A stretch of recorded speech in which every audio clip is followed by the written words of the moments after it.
Welcome to India 360. 2023 సంవత్సరం మరికొన్ని గంటల్లో ముగుస్తోంది. ఈ ఏడాదికి గుడ్ బై చెప్పి కొత్త సంవత్సరానికి స్వాగతం పలికేందుకు పెద్ద ఎత్తున ఏర్పాట్లు చేసుకుంటున్నారు. ఉత్తర కొరియా అధ్యక్షుడు కిమ్ కూడా కొత్త సంవత్సరానికి కొత్త నిర్ణయం తీసుకున్నాడు. శత్రుదేశం అమెరికాపై యుద్ధానికి సన్నద్దమవ్వాలని సైన్యాన్ని, ఆ దేశ ఆయుధ అణు పరిశ్రమలకు ఆదేశాలిచ్చాడు. అంతేకాదు, వారం రోజుల క్రితం హాన్సాంగ్ 18 ఖండాంతర బాలిస్టిక్ క్షిపణిని పరీక్షించాడు. ఈ పరిణామాల నేపథ్యంలో అమెరికా కంటే ఎక్కువగా ఉత్తర కొరియా పొరుగున ఉన్న దక్షిణ కొరియా, జపాన్ దేశాలు తీవ్ర ఆందోళన చెందుతున్నాయి.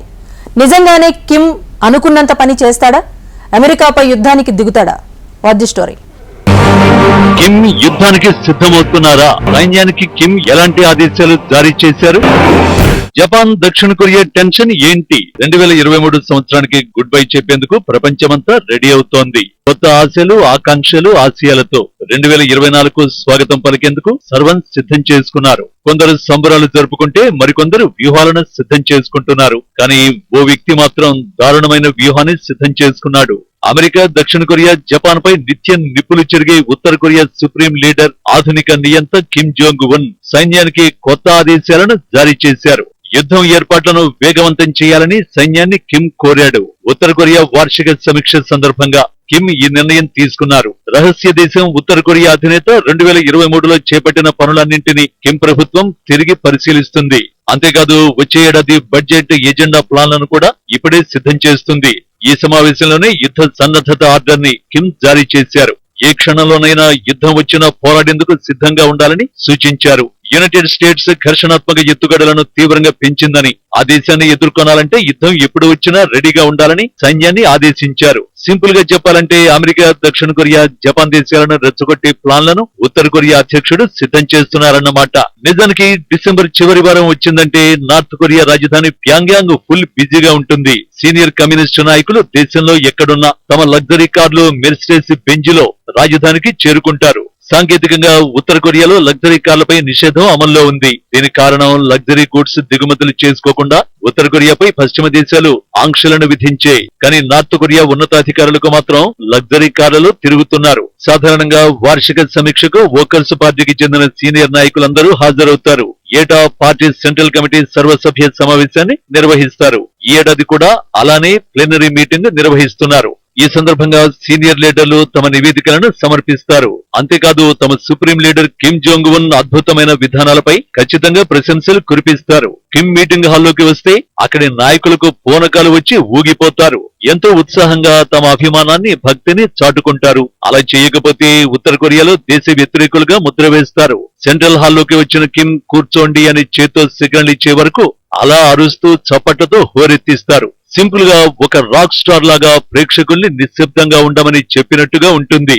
ఆ తర్వాత ఫేమస్ రాక్ స్టార్ లాగా తన హిట్లను కిమ్ ప్లే చేస్తారు. అక్కడున్న వారంతా కిమ్ ప్రవచనాలను వినయంగా వింటారు. తాజాగా యుద్ధానికి ఏర్పాట్లను వేగవంతం చేయాలని ఆదేశించాడు. మీరు విన్నది నిజమే. ప్రతి సంవత్సరం మాదిరిగానే కిమ్ ఈసారి కూడా సైనిక సన్నద్ధత కోసం పిలుపునిచ్చాడు. దీంతో అక్కడున్న వారు ఉన్నట్టుండి భీకరంగా చప్పట్లు కొడుతూ ఆనందాన్ని వ్యక్తం చేస్తారు. ప్రకాశవంతమైన ఎర్రటి సెంట్రల్ హాల్ తో పాటు ఉత్తర కొరియా స్టేట్ మీడియా స్టేషన్లలోనూ ఉల్లాసం తొణికిసలాడుతుంది. కిమ్ ఆదేశించగానే ఉత్తర కొరియా పోరాటానికి సిద్ధమవుతుంది. కిమ్ సైన్యం ఎవరికి వ్యతిరేకంగా పోరాడుతుంది అంటే యునైటెడ్ స్టేట్స్ తో పాటు దక్షిణ కొరియా, జపాన్ పైనే యుద్ధానికి సన్నద్ధమవుతారు. కిమ్ యుద్ధ సన్నాహక ఉత్తర్వులు 3 సంస్థలకు జారీ చేయబడతాయి. ఉత్తర కొరియా సైన్యం, ఆ దేశ సైనిక పారిశ్రామిక సముదాయం, అణ్వాయుధాల పరిశ్రమలకు ఆదేశాలు వెళతాయి. ప్యాంగ్యాంగ్ లో ఈ 3 సంస్థలు పెద్ద ఎత్తున ఏర్పాట్లను చేస్తున్నాయి. వారం రోజుల క్రితం ఉత్తర కొరియా కొత్త ఖండాంతర బ్యాలిస్టిక్ క్షిపణి హ్వాసాంగ్ 18 ని పరీక్షించింది. అమెరికాలోని ఏ మూలకైనా వెళ్లి దాడి చేయగల సామర్థ్యం హ్వాసాంగ్ 18 కి ఉందని జపాన్, దక్షిణ కొరియా దేశాలు వెల్లడించాయి. హ్వాసాంగ్ 18 క్షిపణిని పరీక్షించిన నాటి నుంచి ఈ 2 అమెరికన్ మిత్ర దేశాలు తీవ్ర ఆందోళనకు గురవుతున్నాయి. ప్యాంగ్యాంగ్ ఆకస్మికంగా యుద్ధానికి దిగితే ఎదుర్కొనేందుకు దక్షిణ కొరియా ముందస్తు సైనిక కసరత్తులను ప్రారంభించింది. కిమ్ జోంగ్ ఉన్ తన పొరుగు దేశాల గురించి పెద్దగా పట్టించుకోవడం లేదు. అతడి కన్ను అతి పెద్ద శత్రువు అమెరికా పైనే ఉంది. ఉత్తర కొరియా అధ్యక్షుడు వాషింగ్టన్ ను ఎదుర్కోవడమే లక్ష్యంగా అడుగులు వేస్తున్నారు. అందుకు అమెరికాను వ్యతిరేకించే దేశాలతో కలిసి పనిచేయాలని కిమ్ యోచిస్తున్నారు. సామ్రాజ్యవాద వ్యతిరేక స్వతంత్ర దేశాలతో వ్యూహాత్మక సహకారాన్ని విస్తరింపజేస్తామని ఉత్తర కొరియా లీడర్ చెప్పారు. నిజానికి ఉక్రెయిన్ పై యుద్ధం చేస్తున్న రష్యాకు భారీగా ఆయుధాలను కిమ్ విక్రయించినట్టు ఆరోపణలు వచ్చాయి. బదులుగా ఆహారాన్ని రష్యా అందించినట్టు అమెరికా అనుమానిస్తోంది. ఇదిలా ఉంటే ఈ ఏడాది ప్రారంభంలో రష్యా అధ్యక్షుడు వ్లాదిమిర్ పుతిన్ తో కిమ్ సమావేశమయ్యారు. రష్యాకు చెందిన యుద్ధ విమానాలను, ఆయుధాలను కిమ్ పరిశీలించారు. రష్యాలో కిమ్ సుమారు వారం రోజుల పాటు పర్యటించారు. ఈ నేపథ్యంలోనే ఉత్తర కొరియాకు విలాసవంతమైన కార్లను రష్యా నుంచి తీసుకొచ్చినట్టు నివేదికలు చెబుతున్నాయి. ఉత్తర కొరియా అధికార పార్టీకి ఈ కార్లు అత్యంత కీలకంగా మారాయి. బెంజ్ కార్లతో కిమ్ రాజ్యానికి చెందిన ఉన్నతాధికారులు, లీడర్లు ఉత్సాహంగా ఉన్నారు. తాజాగా నిర్వహిస్తున్న సమావేశాల్లో కూడా బెంజ్ కార్ల విషయాన్ని ప్రస్తావించి ఉండొచ్చు. ఇది 2024 ప్యాంగ్యాంగ్ ప్రణాళికల గురించి మాత్రమే. మెర్సిడెస్ బెంజ్ కార్ల అంశాన్ని ఉత్తర కొరియా మీడియా కూడా అద్భుతమైన అంశంగా కీర్తించనుంది. అయితే తాజా సమీక్ష సమావేశాల్లో కిమ్ ఎలాంటి నిర్ణయాలు తీసుకున్నాడో ప్రస్తుతానికి తెలియడం లేదు. ఈ రహస్య సమావేశానికి సంబంధించిన ప్రణాళికలను కిమ్ కొత్త సంవత్సరం రోజు ప్రసంగంలో వివరించనున్నారు. అయితే యుద్ధానికి సన్నద్ధమవమని కిమ్ సైన్యాన్ని ఆదేశించడం వచ్చే ప్రసంగానికి సంబంధించిన టీజర్ మాత్రమే.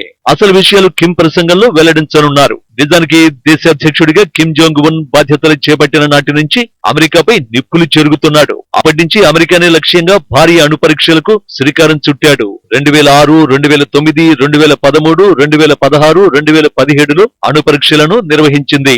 ఉత్తర కొరియా వద్ద 100 నుంచి 370 కిలోటన్నుల మేర అణు పేలుడు పదార్థాలు ఉన్నట్టు నిపుణులు అంచనా వేస్తున్నారు. జపాన్లోని హిరోషిమాలో అమెరికా ప్రయోగించిన బాంబు కంటే 6 రెట్లు శక్తివంతమైన అణుబాంబులు కిమ్ వద్ద ఉన్నట్టు తెలుస్తోంది. అణువాయుధాలే కాకుండా మిసైళ్లను కూడా అమెరికాను దృష్టిలో పెట్టుకుని కిమ్ ప్రభుత్వం రూపొందిస్తోంది. నిత్యం ఆ దేశంపై కయ్యానికి కాలుదువే కిమ్ తమపై దాడి చేస్తే అమెరికాను సర్వనాశనం చేస్తామని హెచ్చరిస్తూనే ఉంటాడు. ప్రపంచ దేశాలు అణ్వాయుధాలపై ఆందోళన చెందుతున్నా కిమ్ మాత్రం పట్టించుకోవడం లేదు. ఉత్తర కొరియాలో ప్రజలు తీవ్ర పేదరికంతో మగ్గుతున్నా, ఉన్మాదంతో వ్యవహరిస్తున్న కిమ్ మాత్రం అణు పరీక్షలకే ఎక్కువగా మొగ్గు చూపుతున్నాడు.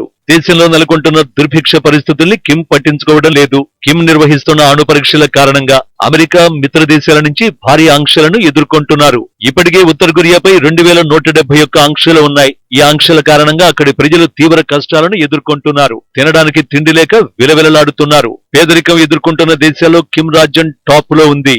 ఆ దేశంలో సుమారు 60% మంది పేదరికంలో మగ్గుతున్నారు. అయినా కిమ్ మాత్రం అమెరికాపై శత్రుత్వంతోనే ముందుకు వెళుతున్నాడు. దేశ ప్రజలను మరింత గడ్డు పరిస్థితుల్లోకి నెట్టేస్తున్నాడు.